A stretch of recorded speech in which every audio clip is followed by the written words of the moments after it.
Assalamualaikum warahmatullahi wabarakatuh. Ketemu lagi dengan saya Bung Rosi. Hari ini saya ingin berbicara tentang bukunya Michael Bakunin yang dimana Tuhan dan Negara.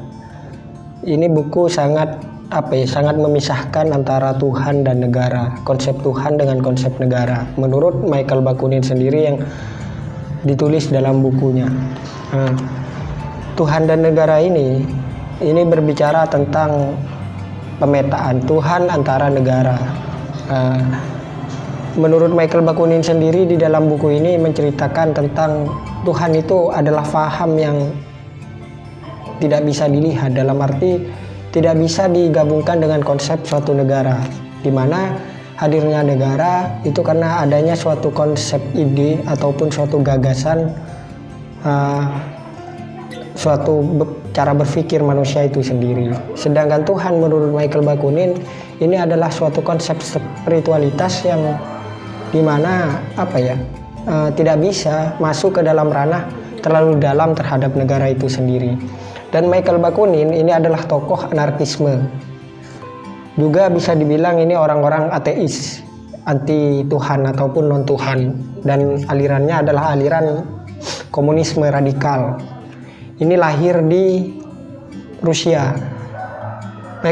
Michael Bakunin ini adalah sosok orang yang menanamkan nilai revolusi yang tinggi, nilai berpikir yang sangat radikal, terus selalu pandai mengorganisir suatu gerakan. Michael Bakunin adalah orang yang bagi saya hari ini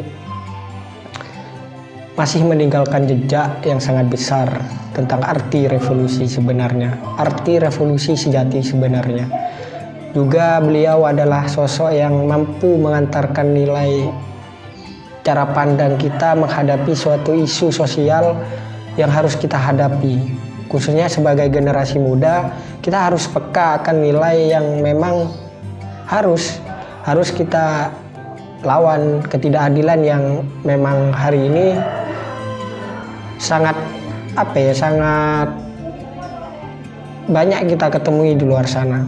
Michael Bakunin ini menekan sebagai generasi muda, sebagai generasi yang berpikir, sebagai generasi yang akademis, kita harus mampu mendobrak ketidakadilan, mendobrak suatu nilai ketidaknyamanan terhadap masyarakat untuk menjadi suatu kenyamanan masyarakat itu sendiri.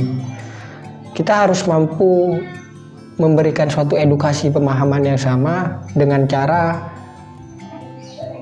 revolusi ataupun dengan cara memberikan ide dan gagasan kita. Mungkin ini buku yang ditulis di dalam bukunya Michael Bakunin, Tuhan dan Negara. Kita harus memisahkan negara dan Tuhan itu sendiri. Kita tidak bisa menyatukan konsep negara dengan konsep Tuhan itu menjadi satu, itu tidak bisa menurut Michael Bakunin. Maka tidak ada keabsolutan menurut Michael Bakunin. Sedangkan negara itu terlihat dan nampak konsep-konsepnya. Sedangkan negara ini suatu yang abstrak menurut Bakunin, tidak terlihat dan tidak bisa kita pandang secara kasat mata. Tuhan hanyalah menurut Bakunin hanya sebatas ilustrasi dari pikiran manusia sendiri. Sedangkan Tuhan adalah suatu ciptaan, ide dan gagasan oleh suatu pikiran manusia itu sendiri. Mungkin seperti itu. Lebih jelasnya lagi bolehlah teman-teman untuk membaca yang berjudul Tuhan dan Negara. Ini sangat bagus untuk suatu ilmu pengetahuan yang baru, untuk menjadikan suatu analisis, sintesis dalam berpikir juga. Mungkin seperti itu. Wassalamualaikum warahmatullahi wabarakatuh. Salam pergerakan, salam berpikir merdeka.